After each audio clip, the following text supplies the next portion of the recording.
तो आप सबको याद होगा, मैं फिर से बोल रही हूँ, स्लोगन अपना है my happiness is my responsibility. Okay, okay. तो मैं 1 2 और 3 बोलूंगी, मैं 3 बोलूं, उसके बाद में सब साथ में बोलेंगे, ठीक है? Okay, 1 2 3। My happiness my happiness is my responsibility. Responsibility, yes. So हमने पहले ही सेशन से ली है अपने हैप्पीनेस की रिस्पॉन्सिबिलिटी अपने ऊपर। और अभी तक याद रखा है उसको। ग्रेट। और हाँ, आज आज आज हम प्रैक्टिकली भी, प्रैक्टिकली थ्योरेटिकली भी आना और तो ज्यादा प्रैक्टिकली भी। जरूरी है। Yes.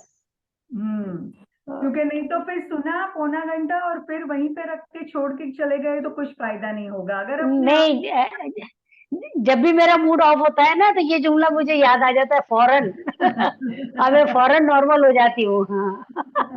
I am happy, I am happy. हाँ। तो आज हम वही, आज का हमारा टॉपिक वही बाबत पे है कि ऑब्स्टिकल्स टू हैप्पीनेस। हम सब हैप्पी यस। होना चाहते हैं, बराबर है? जो भी हैप्पी होना चाहता है हाथ ऊपर करो। मैं तो होना दोनों हाथ। दोनों हाथ ऊपर। ओके। तो सब लोग को हैप्पी होना है। अब क्या है, हैप्पी होने के लिए अब पूरे टाइम, पूरी जिंदगी, एक एक पल हैप्पी होने के लिए हमें बहुत टाइम लगेगा। क्योंकि उसके लिए हमें वो बुद्ध का लेवल लेना पड़ेगा जहां हमें कोई भी चीज छू ना सके। वो हमारे लिए अभी नजदीक के फ्यूचर में पॉसिबल नहीं है। जैसे बोलते हैं पहले first standard, second standard, third standard, फिर एसएससी, फिर ग्रेजुएशन, ऐसा होता है। तो हम लोग अपनी स्टार्टिंग हम जो लेवल पे है उससे करेंगे। जहां पे हम हैप्पी रहना सीखे, उससे और ज्यादा कैसे हैप्पी हो, और ज्यादा कैसे अपनी लाइफ एंजॉयबल बनाए, फंक्शनल बनाए, उसके बारे में बात करेंगे। तो ओके। आप सबको भी हैप्पी रहने के लिए कोई ना कोई ऑब्स्टिकल्स आते होंगे। कोई कोई एक ऑब्स्टिकल, एक दो ऑब्स्टिकल शेयर करना चाहेगा पहले कि भाई मुझे हैप्पी तो रहना है पर ये एक ऑब्स्टिकल है?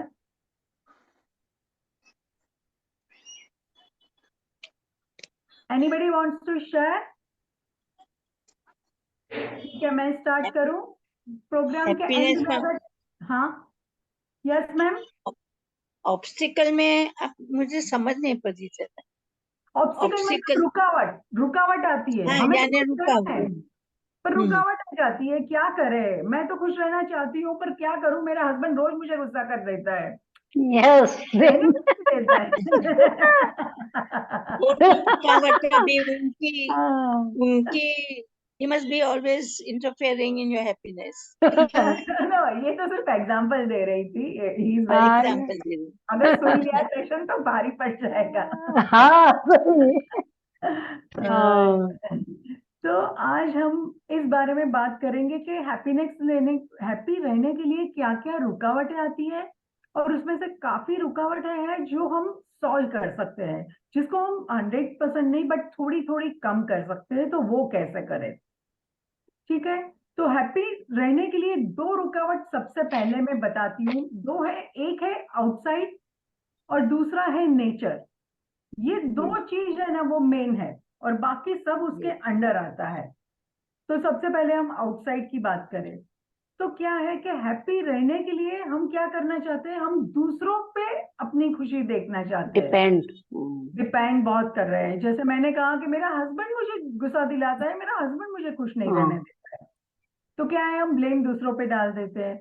या मैं ये चाहती हूँ कि अगर मेरा हस्बैंड रोज आके मुझे पूछे कैसे हो आप, मेरे लिए अच्छे अच्छे गिफ्ट ले आए, मुझे मुझे स्माइल से रोज 10 मिनट बात करे, तो मैं खुश रहूंगी। तो यहाँ पे क्या हो रहा है कि मेरी हैप्पीनेस आउटसाइड फैक्टर किसी और पे आधारित है। मैं खुद खुश रह ही नहीं सकती हूँ जब तक वो मेरे लिए कुछ ना करे। और किसी और को कंट्रोल करना तो हमारे लिए इतना इजी नहीं है। सब किसी को भी कंट्रोल करना या बदलना बहुत डिफिकल्ट चीज है दुनिया में। और अगर बदलना है तो सबसे आसान है अपने आप को बदलना, क्योंकि उस पर हमारा कंट्रोल है। बाहर वालों को बदलना वो हमारे कंट्रोल में इतना नहीं है। तो एक चीज है जिसके लिए हम हैप्पी नहीं रह रहे हैं, वो ये है कि हम हैप्पीनेस आउटसाइड, बाहर वाले लोगों में ढूंढ रहे हैं आउटसाइड पे। या आउटसाइड सिचुएशन पे ढूंढ रहे हैं। बारिश आ रही है इसलिए हैप्पी नहीं है, गर्मी बहुत है इसलिए हैप्पी नहीं है, अब आउटसाइड सिचुएशन भी हमारे कंट्रोल में नहीं है। हम कभी कभी मटेरियलिस्टिक हैप्पीनेस ढूंढ रहे हैं कि अगर मुझे अच्छी सी 5,000 की साड़ी मिल गई तो मैं खुश, फिर वो 5,000 की मिल जाएगी, फिर बोलेंगे 10,000 की ज्वेलरी मिल गई तो खुश, वो मिल जाएंगी तो हम बोलेंगे नहीं नहीं 10,000 नहीं, अभी 25,000 की सच में रियल ज्वेलरी मिल गई तो खुश। तो वहां पे क्या है, चीजें बदलती रहती है। आज हम एक मोबाइल ले आए, कल वो मोबाइल पुराना हो गया, तो आज जो चीज हमने हैप्पीनेस दी कल नहीं देगी। तो हैप्पीनेस अगर मटेरियलिस्टिक चीज में ढूंढने जाएंगे तो भी हम हैप्पी नहीं रह सकेंगे। मैं आपको एक उदाहरण देती हूँ, जैसे कि कभी कभी क्या होता है, वही चीज हमारी अनहैप्पीनेस की रीजन बन जाती है। जैसे कि अगर मैं बोलूंगी कि मुझे चॉकलेट आइसक्रीम बहुत पसंद है, तो कोई मुझे एक चॉकलेट आइसक्रीम देगा, मुझे अच्छा लगेगा, दूसरा देगा और अच्छा लगेगा, तीसरा देगा और अच्छा लगेगा, पर चौथा देगा तब अच्छा नहीं लगेगा, पांचवे में तो और कम अच्छा लगेगा, और छठे में तो लगेगा अभी बस करो। तो वो हैप्पीनेस में एक हद तक मटेरियलिस्टिक चीज हमें हैप्पी कर सकती है, उसके बाद में हम उसके आदी हो जाते हैं और वो चीज हमें हैप्पी नहीं करती है। और आउटसाइड सिचुएशन को कंट्रोल करना वो हमारे बस में नहीं है। हमें अगर सोचे कि अगर बाहर के लोग सब ठीक ठाक रहे तो मैं खुश रहूं, तो क्या होगा कि हम एंड तक एंजाइटी में रहेंगे कि आज वो लोग ठीक रहेंगे कि नहीं। अगर घर पे कोई मेहमान आ रहा है और मैं बोलूं कि वो मेहमान मुझसे अच्छे से बात करेंगे या मुझे बोलेंगे आप अच्छे हैं तो मैं खुश हूं, तो वो जब तक नहीं बोले तब तक मुझे वो एंजाइटी रहेगी, तो वो हैप्पीनेस नहीं दे पाएगी। सो एक चीज most important, outside person, outside situation या मटेरियलिस्टिक चीज, ये तीनों में अगर हैप्पीनेस ढूंढेंगे तो हैप्पीनेस मिलने के चांस कम है, और मिलेगी तो वो लॉन्ग लास्टिंग नहीं रहेगी, उसके लिए बहुत करना पड़ेगा। तो अब क्या है, अब हमारा नेचर, हम, जैसे हमारा स्लोगन है my happiness is my responsibility, तो मैं बोलती हूँ कि मैं अपनी रिस्पॉन्सिबिलिटी लेती हूँ कि मुझे हैप्पी होना है, मैं अपने आप को खुश रखूंगी। तो सबसे पहली हमारी क्या है, हमारे नेचर में we try to make everybody happy. हमें लगता है सब हमसे खुश है, सब हमसे अच्छे से बात करे तो हम खुश। किसी के साथ जरा सी अनबन हो गई, झगड़ा हो गया, नहीं नहीं नहीं यहाँ नहीं, हमें हैप्पीनेस नहीं मिली।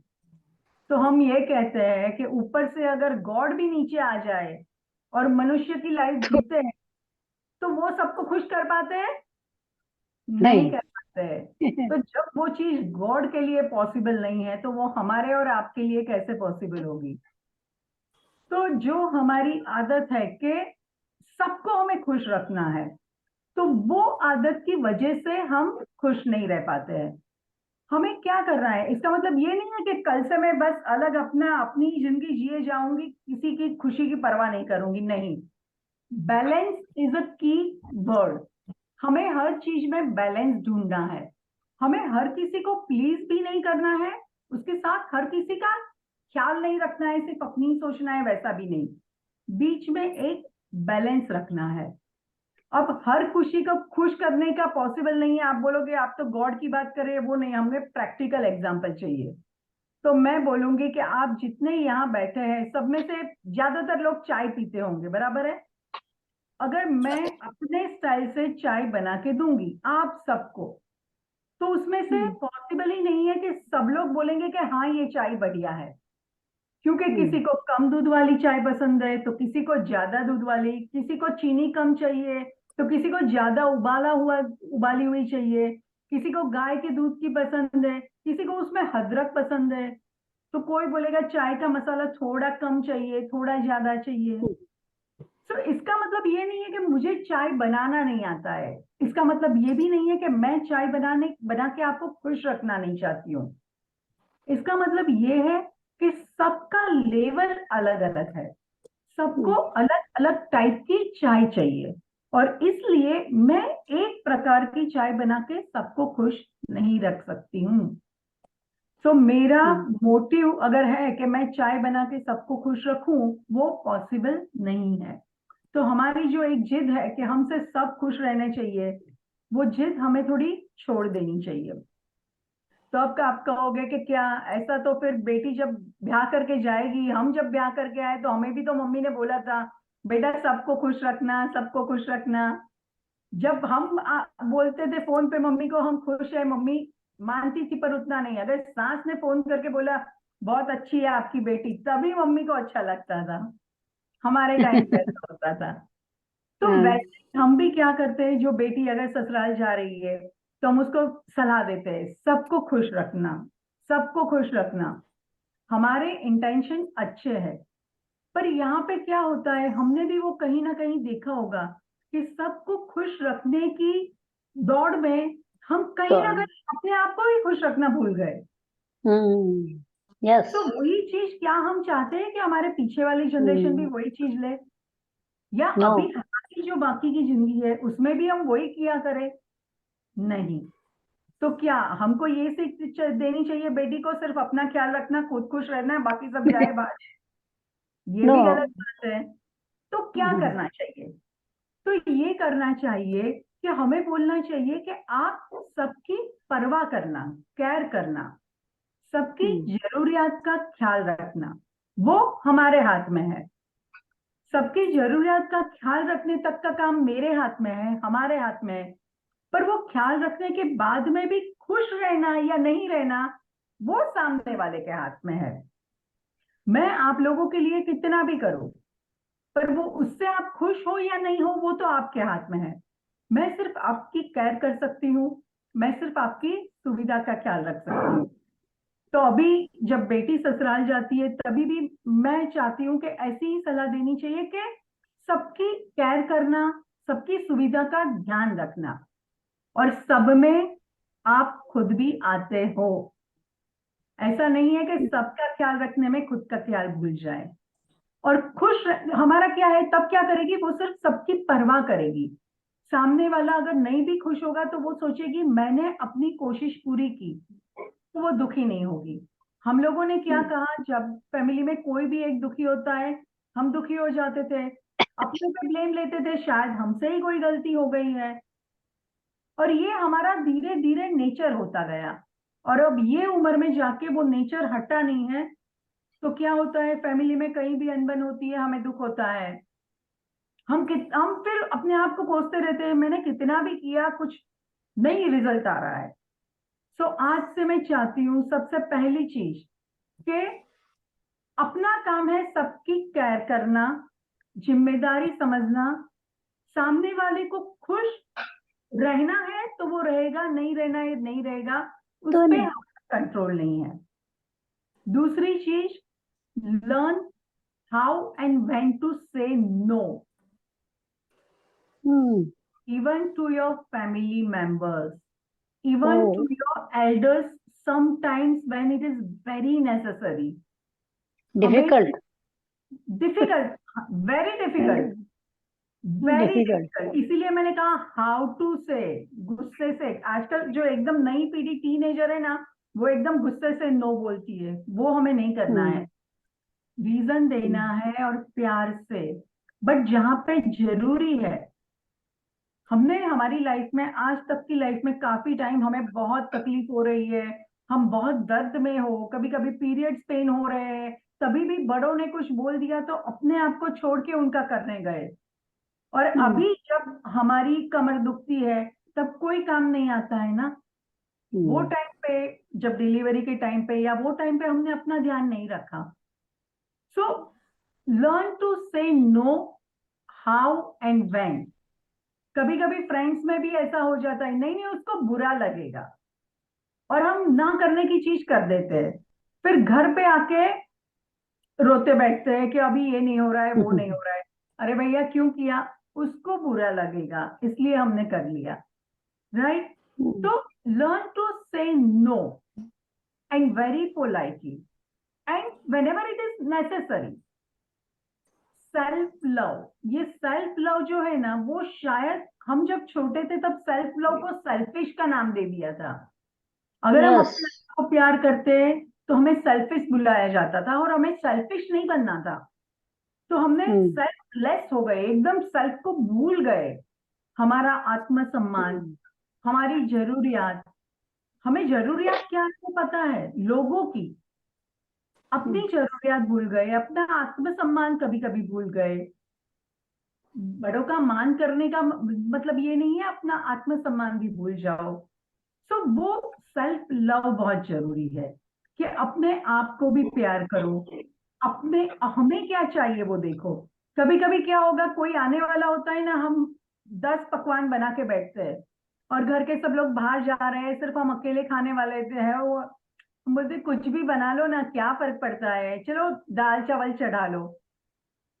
जब सब होते हैं तब बोलते हैं क्या बनाना है, अरे बेटे को ये पसंद है वो बनाया, पति को ये पसंद है वो बनाया, सास को ये पसंद है वो बनाया। तो जब सब होते हैं तभी भी हम अपनी पसंद का खाना नहीं बनाते हैं, और जब अकेले होते हैं तब बोलते हैं मैं अकेली हूँ, अकेले के लिए क्या इतना करना है, छोड़ो ना। और ऐसा करते करते करते जब 70 तक हम पहुंच जाएंगे ना, 65 70, तब तक हम भूल जाएंगे कि हमें क्या खाना पसंद है, हमें क्या एक्टिविटी पसंद है, हमें क्या करना पसंद है। तो वो हमें नहीं होने देना है, क्योंकि सेल्फ लव हैप्पीनेस के लिए बहुत बहुत बहुत जरूरी है। हमें ये याद रखना है हमें क्या पसंद है। और हमेशा जरूरी नहीं है कि झंडा लेके बैठो, या हमेशा जरूरी नहीं है कि हमारी मर्जी की हो। बट काफी टाइम ऐसा होता है, अभी देखो अभी हम सब घर में हैं, तो हमारे पास टाइम की कोई कमी नहीं है। अब सब लोग फैमिली की रिस्पॉन्सिबिलिटी से भी काफी छूट मिल गई है, तो हमारे पास टाइम है। एक कागज पेन लेके देखो कि हमें क्या चाहिए, हमें क्या चाहिए, हमें क्या पसंद है, कौन सी एक्टिविटी हमें खुशी देती है। वो लिस्ट बनाने के बाद में अगर आप देखोगे तो आप पॉसिबल है कि आप वो काम कर पाओगे। आपके पास टाइम है। अभी क्या है, हमने इतने टाइम से किया ही नहीं है तो हम वो आदत ही भूल गए हैं, तो इसलिए वो नहीं कर पाते हैं। अगर हम लिखेंगे तो हमें याद आएगा कि हाँ ये चीज करने में ज्यादा कोई दिक्कत नहीं आएगी। और हमने अपने आप को प्रायोरिटाइज करना है, ठीक है मैं आज से रोज 10 मिनट ये एक्टिविटी पे निकालूंगी, 1 महीने के बाद में मैं ये कर पाऊंगी। सो टाइम है, अभी एनर्जी जो भी बची है उसको यूज करके हमारे पैशन, हमारी इच्छाएं पूरी करो। किसी किसी को सिंगिंग का शौक होगा, बाहर मत जाओ, कोई बात नहीं, यूट्यूब पे वीडियोस है, उसको देख देख के, अभी टाइम भी है, यूट्यूब की सुविधा भी है, बाहर जाने की जरूरत नहीं है, क्लास भरने की जरूरत नहीं है। सीखते जाओ, करते जाओ अपनी खुशी के लिए। काफी टाइम क्या होता है, तैयार होने का होता है, बाहर जाना है, तैयार होना है, अभी क्या, अभी हमारी उम्र गई। क्यों? जब आप अपने आप को आईने में देखोगे, थोड़ा सा काजल लगा दिया, हल्की सी लिपस्टिक लगा दी, बाल अच्छे से संवार लिया, तो आपको खुद को अपने आप से प्यार आएगा ना। जब आप अपने आप को प्यार करोगे तो लोग आपको प्यार करेंगे। अगर हम खुद ही अपने आप को प्यार नहीं करते तो लोगों से क्या उम्मीद। सो स्पेंड टाइम फॉर योरसेल्फ, अपनी खुशी, सेल्फ लव, अपने पैशन के लिए प्लानिंग करो कि हाँ मेरा ये पैशन है, मुझे ये करना है, तो मैं रोज इतना टाइम निकाल के मैं ये काम करूंगी। अपने आप को प्रायोरिटी दो, अकेले वॉक में जाओ, हर बार फैमिली को साथ दो, फैमिली की सुविधा का ध्यान रखो, पर कभी नहीं होता है तो ना बोलना भी सीखना है। फिर दूसरी चीज है कि हम क्या है, वो हैप्पीनेस की साइकिल बन गई है। जैसे छोटा बच्चा रोता है तो मम्मी बोलती है ना कि तू चुप हो जा तो मैं तुझे चॉकलेट दूंगा, चुप हो जा तो मैं चॉकलेट दूंगी। और बच्चा क्या बोलेगा, मुझे चॉकलेट दो तो मैं चुप होगा। और ये साइकिल चलती रहती है, न माँ छोड़ती है ना बेटा छोड़ता है। अब यही साइकिल हमारी कहीं ना कहीं भगवान से हो गई है। हम गॉड को बोलते हैं ये शरीर बहुत दर्द देता है, घुटनों का दर्द, बाजू का दर्द, ये दर्द कम हो जाए तो मैं खुश रहूंगी। और गॉड बोलते हैं तू थोड़ा खुश रहना सीख जा, खुशी से जो हार्मोन छूटेंगे दर्द कम हो जाएगा। तो ये साइकिल को हमें तोड़ना है। Thank you Pushpa ma'am. तो ये साइकिल को हमें तोड़ना है। अभी गॉड और हम में यही साइकिल नहीं चालू रखनी है। हम खुश रहना सीख जाए, बॉडी के पेन थोड़े थोड़े कम होना शुरू होंगे। अब हमें करोड़ की लॉटरी लगेगी तब हम खुश होंगे नहीं, अभी पहले हम खुश रहना सीख जाए, पहले हम छोड़ दे, उसमें कोई बात नहीं है। मैंने बताया, do your best and leave the rest. अपनी तरफ से करो, सामने वाले को खुश रहना है रहे, नहीं रहना है अपनी मर्जी। अपने और गॉड के बीच में जो साइकिल है, हम पहले खुश रहना सीखेंगे, अपने आप हो जाएगा। और यहाँ क्या हो रहा है कि छुटपन से हमें दूसरों के अप्रूवल के आदी बना दिए हैं। दूसरे बोलेंगे कि आप अच्छे हो तो हम अच्छे हैं, और इसकी इतनी आदत पड़ गई है कि अभी हमें अपने आप के भरोसा नहीं रहा, अपने आप में कॉन्फिडेंस नहीं रहा। क्या होता है, छोटा बच्चा, 5 साल का बच्चा अगर कुछ कपड़े नहीं पहन रहा है, वो जिद कर रहा है, तो हम बोलते हैं आंटी आने वाली है पहन ले, नहीं तो वो क्या कहेगी। अब तभी जो माँ ने कपड़े पहनाने की जिद में बोला वो क्या कहेगी, अभी तक हमारे अंदर है। कुछ भी हुआ लोग क्या कहेंगे। कभी कभी ऐसा होता है, हमारा बच्चे को वो बात पसंद है, हस्बैंड को पसंद है, हमें भी पसंद है, पर हम क्या बोलते हैं, अरे लोग क्या कहेंगे, ऐसा नहीं कर सकते हैं। दूसरे के अप्रूवल की मदद, मतलब क्या, अगर छोटा बच्चा अच्छा ड्राइंग बनाता है तो उसको तभी खुशी मिलती है, पर हम क्या बोलते हैं, तेरी टीचर ने क्या कहा, उसके कितने मार्क्स मिले। तो बच्चे को तभी आदत पड़ी कि जब टीचर हमें स्टार देती है तब वो ड्राइंग अच्छा है, मुझे लगता है ड्राइंग अच्छा है तब नहीं है। अब हमें वही चीज पड़ गई है कि दूसरे हमें बोले कि आप अच्छे हो तभी हम अच्छे हैं। हमें क्या करना है, हमें अपने आप की जो डायरी बनाने को कही थी, वो डायरी में हमें खुद को लिखना है, what is my current self, मतलब कि मैं आज कैसी हूं, मुझ में ये गुण है, ये गुण नहीं है, जो भी है वो मैं ऐसी हूं। फिर दूसरा एक बनाना है, मैं कैसा बनना चाहती हूं, उसको मैं आइडियल सेल्फ बोलती हूँ, और जो जैसी हूं उसको बोलती हूँ एक्चुअल सेल्फ। सो मैं अभी ऐसी हूं, मैं ये बनना चाहती हूँ, और ऐसी हूं उससे ये बनने चाहने में मुझे अपने आप में क्या फर्क करना पड़ेगा। तो मुझे ये अपनी आदत छोड़नी पड़ेगी या ये आदत डालनी पड़ेगी। अगर मैं अभी फिट नहीं हूं तो मुझे वॉक की आदत डालनी पड़ेगी। या मैं अभी बहुत ओवर थिंकिंग कर रही हूँ, हर बार सोचती सोचती सोचती रहती हूँ, चिंतित बहुत रहती हूँ, तो मुझे ओवर थिंकिंग की आदत निकालनी पड़ेगी। सो अपने आप को खुद एनालाइज करो, दूसरों के सर्टिफिकेट पे मत जाओ। तो दूसरे के सर्टिफिकेट, दूसरों का अप्रूवल, ये हमें नहीं लेना है। लोग क्या कहेंगे, अब ऐसी बात है ना कि हर चीज में मैंने एक बात बताई कि हर बार खुश लेने के लिए हमें बुद्ध बनना पड़ता है। तो जैसे दूसरों का अप्रूवल और लोग क्या कहेंगे, उसमें हम एकदम टॉप के लेवल पे नहीं है, तो हम वो, मैं आपसे वो नहीं एक्सपेक्ट कर सकती हूँ कि दुनिया में कोई भी क्या बोले फर्क नहीं पड़ना चाहिए। हाँ जी, अपने नजदीक के जो है, अपने चाहने वाले जो है, वो क्या कहते हैं उससे फर्क पड़ता है। पर कभी कभी क्या है, हम रैंडम समाज या रैंडम लोग जो हमें 5 साल में एक बार मिलते हैं उसके बारे में भी सोच लेते हैं। तो वहां पे कट करना हम शुरू करें, धीरे धीरे हम दूर से, जैसे बोलते हैं ना, गांठ अगर दोरे धागे में पड़ी है तो लूज जो गांठ है उसको पहले खोलते हैं। तो वैसे धीरे धीरे इजी इजी चीज से शुरू करके डिफिकल्ट चीज में जाते हैं। और जब मैं बोलती हूँ लोग क्या कहते हैं सोचते हैं, उस पे ध्यान नहीं देना है, ऐसा नहीं कहा है मैंने, उससे आपकी हैप्पीनेस से फर्क पड़ता है, वहां पे मैंने काम करने को कहा है। लोग क्या कहते हैं वो अगर हम ध्यान नहीं देंगे तो हम सुधरेंगे भी नहीं। अगर कोई ना कोई हमारे वेल विशर है, वो हमें कुछ कहते हैं तो हमें सुधारने के लिए भी कहते हैं, ये भी तो हो सकता है। तो हमें क्या करना है, अगर कोई कुछ भी अपने बारे में कहे, उसको सुनना है, एक बार चाहिए तो नोट डाउन करना है, या शांति में अकेले हो तब फिर से समझना है। अगर वो गलत बोल रहे हैं तो छोड़ो, मुझे कोई फर्क नहीं पड़ता है। अगर वो सही बोल रहे हैं तो देखो कि कहाँ पे मैं फर्क ला सकती हूँ।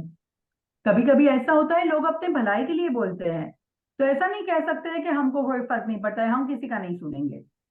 तो कोई भी बात कुछ भी बोले, किसी का ओपिनियन हो, तो हमें सुनना है, फिर हमें तय करना है ये सही है या गलत। और सही है तो अपने आप को बदलो, अगर गलत है तो सबको, जैसे मैंने बताया कि चाय सबकी अलग टेस्ट की होती है, सबका अलग अलग स्वभाव है, उनको लगता है ये सही नहीं है, हो सकता है उनकी नजरिए से, बराबर है। दूसरों के ओपिनियन, दूसरों के अप्रूवल की सीकिंग नहीं करनी है। अगर आप कोई पेंटिंग बनाने का शौक है, आप पेंटिंग बना रहे हो तो अपनी खुशी के लिए बना रहे हो। आप दूसरों को दिखाने जाओगे ना, वो आपको एमएफ हुसैन के साथ कंपेयर करेंगे, वो बोलेंगे ये पेंटिंग में कुछ मजा नहीं है। हमारी किसी से कंपैरिजन है ही नहीं, हमारी कंपैरिजन सिर्फ अपने आप से है। मैं जो कल थी, मैं जो लास्ट ईयर थी, उससे ये ईयर और आज अगर बेहतर हूं तो मैं रेस में जीत रही हूं। मेरी रेस में और कोई नहीं है। हम खुद कल से आज बेहतर होने चाहिए, वही अपने हैप्पीनेस होनी चाहिए। वरना दूसरों से अगर आप कंपैरिजन करते जाओगे, हैप्पीनेस नहीं मिल सकती है। ठीक है, तो एक चीज ये है कि परफेक्शन नहीं करना है। अगर हम परफेक्शन के पीछे भागेंगे तो हम कोई चीज नहीं करेंगे, क्योंकि हम मायूस हो जाएंगे। हमें यही देखना है कि कल से बेहतर हो रहा है ना, बस मुझे परफेक्शन नहीं चाहिए। फिर दूसरा एक हमारा नेचर होता है कि हर हर हर इंसिडेंस में नेगेटिव देखना। इतना तो किया पर ये नहीं मिला। ओवर थिंकिंग से भी लोग क्यों परेशान होते हैं? क्योंकि हमेशा हमेशा हमें नेगेटिव चीजें, अकेले बैठे हैं वो नेगेटिव वाक्य ज्यादा याद आते हैं।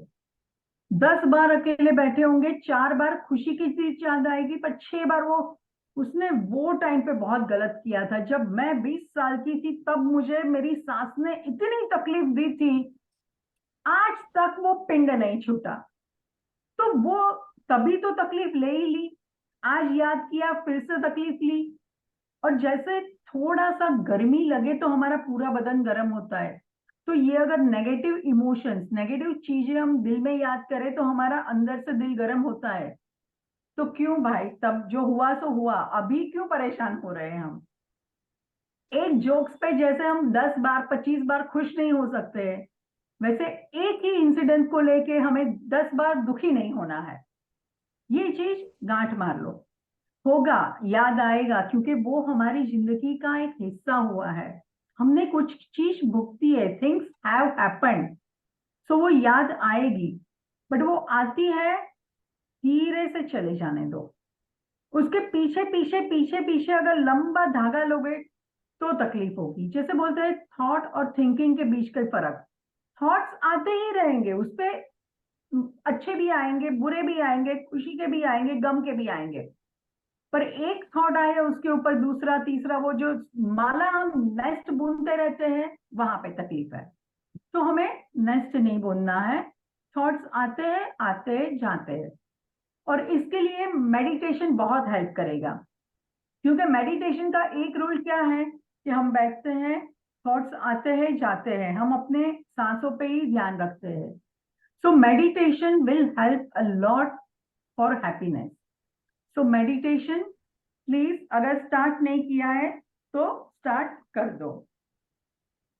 अपनी एक्टिविटी, अपनी प्लेजर, छोटे बच्चों के साथ खेलने से प्लेजर मिलती है, या अपनी एज के लोग से मिलजुल के प्लेजर मिलती है, या यूट्यूब पे कुछ कॉमेडी वीडियोस देख के प्लेजर मिलती है।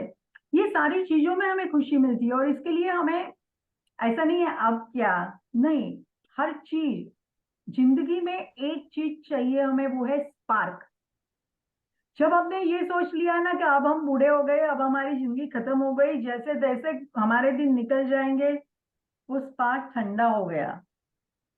उसके बाद खुशी की उम्मीद मत करो, क्योंकि आपने ही उसको गिव अप कर दिया। वो स्पार्क जिंदा रखो। मैं सच में मेरे दादाजी की बात बता रही हूँ। मेरे दादाजी जिस दिन एक्सपायर हुए, वो दिन दोपहर को उसने हमारी मेड को बोला था कि मेरे लिए डिक्शनरी ला।